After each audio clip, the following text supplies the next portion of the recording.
Machi tukavula ekyaliwo still on tukyagiriko nnyo bafutu soja mbere buli omu mu position ye. Machi tukavule ekyaliwo twagala Lubongoya ne Joel Ssenyonyi batule ne Museveni tulabenga. Alright, wetuugirira ssaawa zino ebya His Excellency Robert Kyagulanyi abyongere ddala okubeera nga byonooneka. Waliwo aba NRM abeefudde ab'enkyukakyuka abaagala okulumba ekitebe kya National Unity Platform. Njagala kumanya ebirowoozo mu comment section mulowooza bafuti soldiers banakkiriza ba NRM okulumba ekitebe kya NUP. Mu maaso awo mbakuletedde banyiivu batya bangambye Wonderboy gwe tubulire bano abasajja abaagala ddi okulumba ekitebe kyaffe, era bangambye mbabulire ddi abasajja bano lwe baagala okulumba ekitebe kya National Unity Platform bali ready okubeera nga babakolako nga Katonda we yalagira. Kugambye bingi nnyo benkuletedde n'ebirala mu maaso awo byogenda okubeera nga weerabirako. Video just giwa obudde gimpereka like abo maze subscribe nga wegette ku mukutu gwe guno. Njagala ku playing ino video ey'omukulu we yeefuula omuwagizi wa National Unity Platform biseera byakalulu kati essaawa zino y'omu ku bali mu kubeera nga batambuza propaganda nga baagala SG awamu ne leader of opposition bagobebwe awali ku kitebe kya National Unity Platform. Naye video eno njagala tugiwa obudde bano abasajja ebyaddala agenda yaabwe kyaka baagala okugigusa, naye most of them have been neutralized. Era His Excellency Robert Kyagulanyi bagambye dda temubawa obudde. Njagala musukamu muwulirize ne plani zaabwe ez'okulumba ekitebe kya NUP. Tumale tuyongereyo n'ab'enkyukakyuka biki abe basazeewo be bagenda okukola response yaabwe ku bana basajja. Bannayuganda abalina famire ez'abantu abasibiddwa emyaka 7 mpaka abasibe bakakati bateebwa.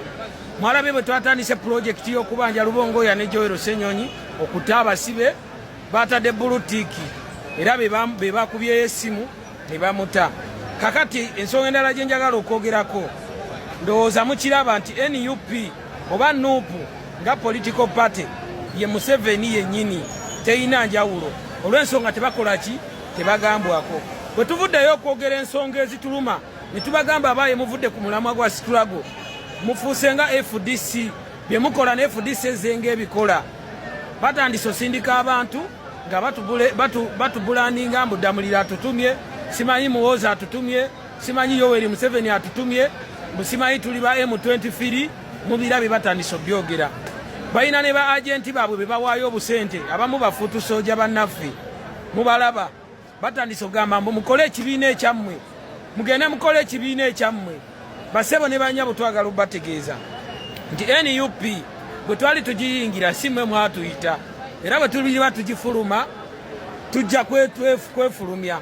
Naye essaawa eno tukyalina kaadi zaayo nga NUP era tukyali bammemba bafule tusobola n'okugenda mu kkooti ne tuloopa bwe muba mutugoba bugobi. Naye nga bwe tukimanyi nti Lewis ye yakola constitution ya NUP bw'abagamba nti mutugobe ayinza oba omutuufu, ekyo nakyo tukikkiriza. Naye tubagamba nti FDC ey'Ennajja Nkumbi yayina abantu nga bangi n'abawagizi naye yagenda ng'esereba bweti. Naye ffe twagala obbabuusa nti struggle nga bwe yakyuse Museveni nga bw'atwagala obeera mu political party z'asobola okontrolinga, kubanga political party teziriiwo kulwanyisa Museveni okuva lwe yazisaawo mu mwaka gwa 2005. No, kuba singa zaaliwo okuggyako Museveni FDC yali emujjako. Mukimanyi bulungi nnyo Kano Besigye yalina obuganzi bungi nnyo n'obuwagizi nga busobola okuggyako Museveni nga ne NUP weebadde. Naye twagala gonjoola ebizibu bazita internal problem eziri munda mu NUP. N'abo abawoza mbu bali ku mulamwa gwa kuggyako Museveni naye ng'ate Museveni y'omu yabasasulira okubaawo yabawa protection bawuliziganya. Ekiseera bwe kituuka nga Uganda egenda okwewola looni mukimanyi bulungi nnyo nti abasajja abo banguwa mangu sayiningira Museveni agende yeewole looni mu mawanga g'ebweru endagaano bazisayininga kuba teriyo looni Uganda gye yeewola nga leader opposition tawoze. Mukimanyi bulungi nnyo osawa ya leero buli Munnayuganda bamubanja miliyoni 3 n'omwana omuto ali ku mabeere. Kikyengezaako tegeeza nti bwe baba basobola okwanguwa okusayininga endagaano ezo nga Museveni agenda okwewola looni ebweru ne banguwa okusayininga ng'emisala gyabwe gijja, kye kimu batuule ne Museveni bamukole naye endagaano mu nkola eya dialogo atuwa abasibe b'ebyobufuzi abaabulwako abantu baabwe nabo bakomewo. kichengeza. Alright, ndozo mukulu mumulide mulowooza solo n'okukunga obumyu si kiwanze awo nyine nga tubitadde ku mabbali omukulu amanyikiddwa nga Ziza Bafana video n'atabukira omukulu Eddie Kenzo amugambye nti wano wenyini wetwagala okulaba importance ya Uganda Musician Federation gye wakolawo n'akasente ke bakuwa bilioni za 30 wagakolamu kinze wanyima milioni za 3 kati njagala kulaba ebyaddala olina omutima gw'obuntu just ogenda kukoma amukupostinga RIP Master Parrot video ino soko mwerabireko ongambe beda gwe oli kusaidia ni Ziza Bafana oba Eddie Kenzo soko labe tebuli omuno omutego gwe walumbe gwamutekamu enchana mwegana buli omuno omutego gwe walumbe gwamutekamu enchana mwegana kitalo nye cha Master Parrot kibinyo legendary okufa bwatyo naye ng'okuyimba kwa Uganda ko kutadde abantu ku bunkenke obuzibu ku pressure y'amaanyi kuyimba kwaffe kutuyimba kuli wano Uganda naye okuyimba kuno okulaba kufrustrating abantu bangi nnyo ebigambo ebiva mu background biga omusajja abadde ayina embeera gy'ayitamu nga strugglinga byebadde bitondesa bano abakulembeze mutukoleze federation okusobola okumanya ebintu nga bino bano abantu bayimba music waabwe naye okubanga tebamufunamu tebalina bafunira ebibaleetedde omena kusanga omuntu ng'ayimbako naye nga n'omuntu gwe yayimbiranga amunafuya oba amulaga nga okitegeera byebiwulya kati nalabye Lutalo ayimbye oluyimba naye ate ensi erimu munafuya ndabye Kalokasita ava mu Kivulu naye bali mu munafuya bano abalala balina okulwana kuyigenda mu maaso eno bwe twogera ku bintu bya music industry ekyuke kati nga bino ebintu nti okuyimba kulimu ensawo esobola oyamba abayimbi era baagala abayimbi bamale kwekuŋŋaanya ne webuuza ssente gavumenti zeewa abayimbi basobole okwetereza babeere n'ensawo omusobola okuba nga bayambibwa byebyo ebintu bwebityo kati era industry bw'otaba mukalabakalaba obudde n'obumalira mu bintu ebitali omaliriza ensi ekulabisa bulabisa awo muleberembe Master Parrot one of the legendary kutasobola kubuusa maaso muntu yatandika mbisera bya Bobby Bakamiri Babebera he was among the powerful artists mu Gwanga naye engeri gyafuddemu just yeewuunyisa naye buli omu n'omutego gw'esitaani gwamuteekamu buli omu n'enfaayi naye waliwo enfanga ba celebrity ate abamu tebandifudde bwe batyo. Alright, binga tubitadde ku mabbali abaana b'enkyukakyuka abamu bavuddeyo olunaku olwaleero ne beebaza SG wamu ne LOP mbantegeeza leader of opposition Honorable Joel Lusenyonyo Wanakawa West. Oh my God, abaana ebyaddala bategeera era bamanyi okubeera nga bali above avinga ebuli kimu ekirukawo mu ggwanga lyattu Uganda nabagamba dde subscribing wano ku Wonderboy UG osanga information aliwe bati njaga soka kuwuliriza abaana b'enkyukakyuka nga babeebaza era babongedde okubeera nga babasaba bayonge kale batekenyesera mukola ki mu kujja abasibe mu makomera naddala ba political prisoners since Uganda bunga bo ebyabo byabalema okubeera nga babanja akalulu kaabwe obululu baabwe era abo bagambe nti they are ready to sacrifice. Soko ulize tumali tuyongereyo okupima omukulembeze nti azito wateera mugezi nnyo tebakwata mutwe ne baguteeka ku minzaani ne bagupima bagulina kiro nnyingi nedda ebyo byakola bye biraga nti he is quite a little bit exception okusinga kwaba abantu abalala. Olunaku olwaleero Joel Lusenyonyo ne David Lewis Rubongoya bagenze Butambala okusobola okununula vice president w'ekibiina kyaffe era nga ye Muwanga Kivumbi nga bwe tuli ffenna mu buwambe amazima mu Uganda ffenna tuli bawambe ate ffenna tuli basibe siyinza kujja ne ngamba mbuno ono Muwanga Kivumbi musibe nti nze ali ebweru siri musibe ffenna tuli mu buwambe banna Uganda kubanga nange sisobola ku exercising ebyo bye ntwekedde kukola ono kyasingako nti yali munda osegede Joel Lusenyonyo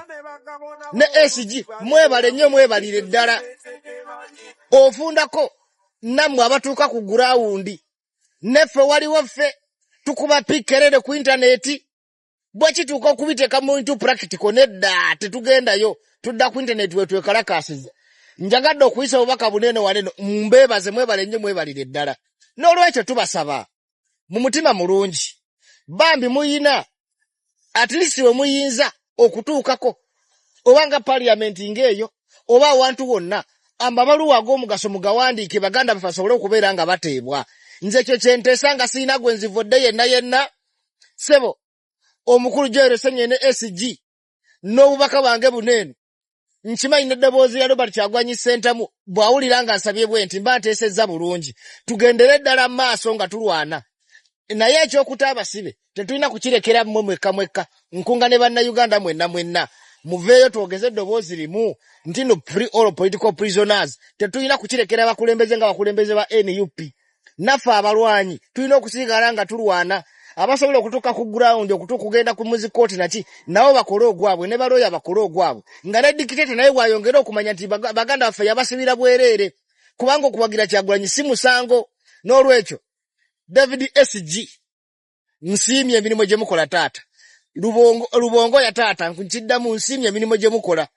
Joel Ssenyonyi nsiimye emirimu gye mukola mugendere ddala maaso mubeerezeemu n'ababaka ba parliament. Alright, wano buli muntu alina ebigendererwa bye na buli muntu message agitegera nga bw'ayagala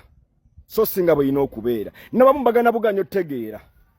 n'emiramu emirungi ekibatuleese basobola ogibuukira bayiseewo ebigendererwa byabwe atayagala Ssenyonyi atayagala Lubongo atayagala pate atandikiraawo mbukifuuke nga ate ekibi nenga bula kutubagamba nti bane tutambuza ebintu tuli mu political revolution atukulembera Kyagulanyi Ssentamu akulembera ebintu bibiri ebitakwataganangako politics ne revolution ekimu kiba kitambe kiba kikwebera kiba ku injale yatuwulira nga tugabane tebalayire yatuwulira n'avaayo n'agamba nti ayadakalukaali kafu mugende mulayire n'abata nawulira munengamba ye lwaki abatadde nembigatta munengamba tetuyinza tuuza magulu abiri gombi ngeno revolution eganya okugguka abalungi abatuwuliriza era abatulaba olunaku olwaleero tukyaddeko ewa Sheikh Ashraf Dembe sebo sanyusa okubalaba amannya agange yeze Sheikh Ashraf Dembe akola ku bizibu by'enjawulo omuntu singa balina ebirwadde musomereddwa tunywa amazzi ga lukuya nga bw'obadde ogalaba tugenda abantu ku kyoto ne twokya emizimu emibi egibabaamu n'okulombeddwa abantu singa abeera nga ali wano atuuse so okumulombereddwa ne waba atatuuse nga mpadde amannya ge nga ali wala naneetaase enamba yange yeeno eri 0707363711 nammwe bannyinaffe abali ebweru oyagala okuba nti oyagala okulombera ku ddwa ng'olina ebizibu viza zibuze amaka gakolongotana sente zikola zimpita mu ngalo ojja kumpeereza ekifaananyi kyo n'amannya ebyo byokka bijja kummala nja kukulombera edduwa ojja kutereera olunaku olusembayo mu mwezi mba n'edduwa eyawamu ffenna n'abalwadde bange abakadde n'abapya. Salaamu alaikum warahmatullahi wabarakatuh. Abantu baganya okusituka bali mu buwambe ate ne police baganya temulayira tuba withdrawing amagulu abiri tubiyogera buli lunaku naye abatuwuliriza bakotinga bye bagala kukotinga yagabe bagende batese batabasibe twogera lunne tuva ku step esooka nti bannange bekandage nga basoka mu kusoka bampuga ne bafuluma parliament bekalakase babanje tebabyogera ku bikotinga nero bawe wabiganye batese batokumeza batese diplomatically kwa ba diplomacy bafe bagenda pe bave makomera ayo na batese bagenda bawayo tite waje bagenda kuwayo kubanga wonte bana ra village yo na by now tebalina sene Museveni azete bana boiza Museveni yabulina leverage twaina mupoka jagala okuwayo mbufe tubiveko bate bagana bafa basibe era village twaina tetulina la village kati ko ne bana Uganda bamanyi ekyokola sibasiru naye bakyali comfortable kati fenze nkimanyi banagana bagano tuko kwesuko kwekalaka sababu teri yekalaka nga simunyigirize taliyo bayiro kwekalaka sange yabasuubiza obe yabagamba mukutandika ne baletedde otulo mwebake nga abagabe temugana kudda mu kwebaka nga bazizamu amagezi mweje mitwe mikalu kwa balina okujjamu amagezi kati yena tukotinga nga bwayagala nefo bagana bafa basibe tubasaba at any cost diplomatically okwekanaga kwa diplomatically nga naffe tukube omudomo gwaffe kati mumala bagenda okujja babukire mu pate tekyudyetaga pate ejola bayebangiza blue tick na komawo David Louis Lubongo yogoga mambo mu bigwe joli yawandika ebiwandika ebisemba yebiteka eninga ku institutions zenjawulo eza defense ne human rights ne bisigadde tumwetaaga twetaaga nnyo pate kati n'okusingawo before nchiddamu tubyogera kadoko bachali batukotinga ngo ebagala oyo smart donation yajja ku live nembaga ibigamenge kati open bidi on record na hypocrisy anyways njogera kubigamba mbiyimirirako bagana fe tubasaba bakulembeze bafe muzanye ene diplomatic war oba wati oba negotiation oba kuteesa oba kwekandaga twagala bagana fe kimunga wali wabiri wa makomera manye mu kisobola NUP basibye siye basibye basi bakusonga ziri affiliated with NUP ate nga zigwa diplomatically tedi mulamuza agenda batata kiri yo tekisoboka those are political prisoners. Bitegere bigane sifuna nziba kubo bitegedde mnazo kulichenjogera banange mu nkoti nga munte mako omugambo era emba mutandika yatandise bwati mwe all right kati gwa bitegedde gamba nti honorable Asada man webale